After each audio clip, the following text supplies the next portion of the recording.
Hey everyone, this is Nick O'Malley here with MassLive.com, here with Kevin Dillon, and we just found out who the New England Patriots took at number 23. It is Georgia offensive lineman Isaiah Wynn, who many people thought was going to be a guard, but he was announced as a tackle.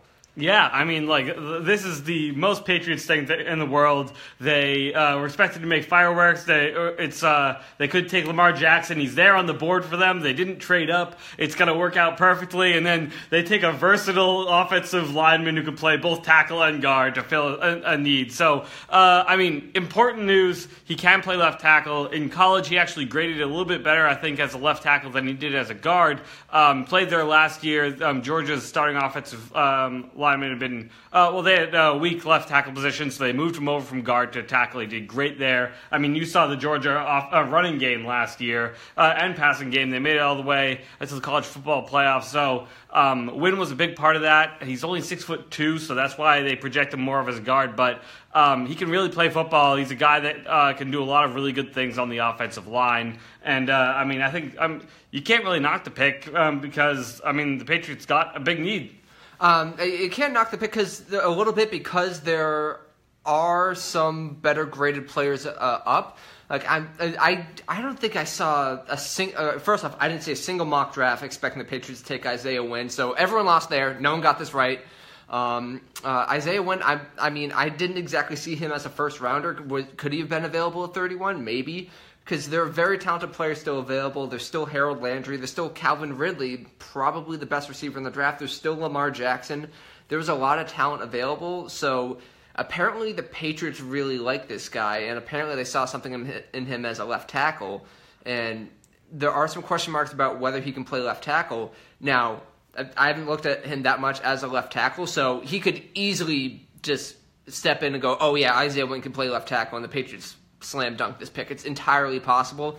It does come up as when the pick first came out, though there was a little bit of a wait, what? Oh, that's boring. It's like, wait, they took a guard, but the fact that he can play left tackle does make it, oh yeah, that pick makes sense. And it is worth noting that the number one left tackle, Mike McGlinchey, a lot of people projected maybe like 16, 18 range. He goes number 9. Colton Miller, people are projecting in the Patriots range at either number 23. People maybe projecting him at number 31. He goes 15 to the Raiders. So offensive tackles were at a premium in this draft. You saw them going early. The Patriots knew they had to pounce to fill a huge need left by Nate Solder. They can protect Tom Brady a little bit better, and we'll see how he fits in with the team. And you hear Bill Belichick talk over and over again, can the guy play football? Can he fit into our system? You're not going to draft a guy you don't think can fit in your system. So they liked Wynn. They like his versatility.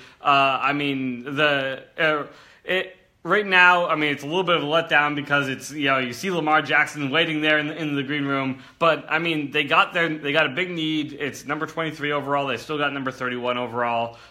So right now, what would you grade it? I would say grade it like a B minus. I give it I personally, I'm not huge into draft grades. I give it a B or B minus. Like, I don't want to crush the pick. I maybe want to give it a C plus or a C if you want to be harsh, especially in terms of value. I'm pretty sure. Someone just asked who was the offensive help for TB12. They just drafted a left tackle. This is the number one need for the offense. Yeah. So if the number one thing Tom Brady needed was a guy to keep him upright, and if the Patriots think this is the guys to replace Nate Solder, then that's a win for the team. Another possibility is that he's the guy they expect to replace Shaq Mason, who's a free agent after this year. So if they don't think they can afford to keep Shaq Mason, and they foresee, we lost Nate Solder this year, we may lose Shaq Mason next year, the offensive line may be in for a big rebuild, so they could just be stocking up talent. The pick this reminds me the most of is the Logan Mankins pick, a guy that not everyone was super high on, and I guess some people thought the Patriots reached, but apparently this is a guy they must have really liked if they took him this early. So if this pick pans out, then yeah, it's a slam dunk pick. There are a lot of good offensive linemen, interior offensive linemen. Will Hernandez out of UTEP, James Daniels out of Iowa. That's why those guys being available is why I think that they're going to put him at tackle, because if they wanted a center or a guard, they would have taken James Daniels or Will Hernandez, guys that were really highly regarded guys. So this pick really caught me off guard. I did not see it coming, and we'll see how it pans out. Yeah, I mean, they've still got number 31 left. Let's just, on the board, I mean, there's still some really good, talented players left. Harold Landry is a guy there. Lamar Jackson is still there. Kyle Lauletta is still there, and someone that we've talked about as a second-round pick, so maybe the Patriots would be going to address their quarterback a little bit later in the draft. Who knows? So a lot of really talented players still there. We'll still see plenty of cornerbacks, too. Yeah, still plenty of cornerbacks. I mean, I expected the cornerbacks to go a lot higher. I mean, we've seen Jair Alexander go, and Denzel Ward went number 4. But, I mean, Josh Jackson's still there, Mike Hughes, Isaiah Oliver, some really talented players still on the board. So, a lot of players left. Do you think the Pats will have another Super Bowl run? I mean, they still have Tom Brady. As long as Tom Brady's still playing quarterback and still playing at a high level, and the AFC is not great, it's really not. As long as Tom Brady's still quarterback of this team, I would not be surprised if they made the Super Bowl again. Yeah, I mean, you got to watch out. The Titans just traded up to move ahead of the Patriots to take Rashaan Evans. So, I mean, for those who wanted a linebacker for the Patriots, Leighton Vander Esch got taken by the Cowboys. Rashaan Evans got taken one spot ahead of them by the Titans. So that was kind of off the board there a little bit. DJ Moore and Calvin Ridley would help the wide receiver. They've missed since Randy Moss. Yes, that's true. Yeah, but also neither of those guys is Randy Moss. Randy Moss was 6'4" and ran a 4.3. Those guys are about 6'0", 6'1". They're fast and they're good route runners. And it takes time to develop a guy to become Randy Moss. Also, there's only one Randy Moss. Whenever people make they need a guy like Moss, there's no one like Moss. Right, yeah, they just draft this Hall of Fame wide receiver that the Patriots got in the prime of his career. But, I mean, this is not if you're looking for the next Randy Moss, this is not the receiver class. This is not a great wide receiver class. Calvin Ridley's the best guy, and he's good. He's about 23 and 24 soon. He's a great route runner, fast, and I think he's going to be a great player. But this is not the draft where the Patriots have a mildly better pick that you expect to get a top-tier wide receiver at this point of the draft. Right, and so it is interesting to see that the Patriots were trying to win now a little bit by getting an offensive lineman.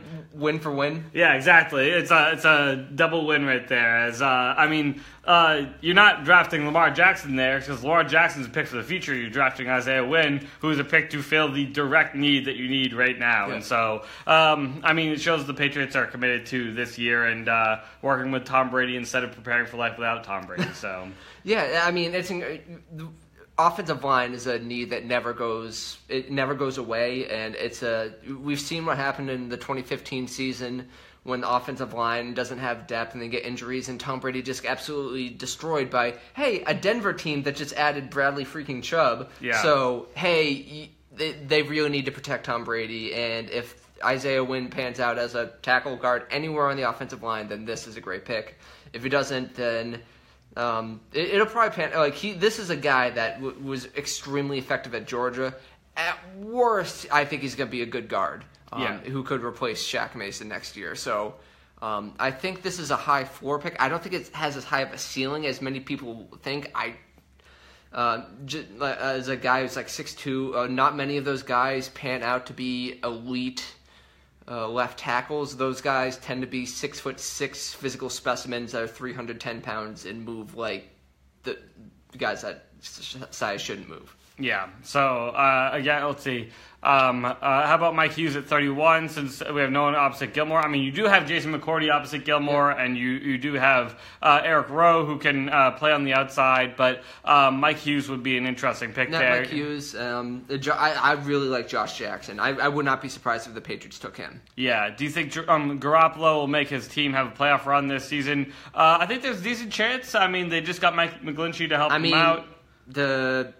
The NFC West the Cardinals are probably going to stink. The Seahawks, that team is a tire fire right now, and the Rams are good, but I could see them going. They won what? They won all their games once Garoppolo took over, and I think they got better this offseason. Could they win 10 games? Sure, why not? Yeah. Let's party.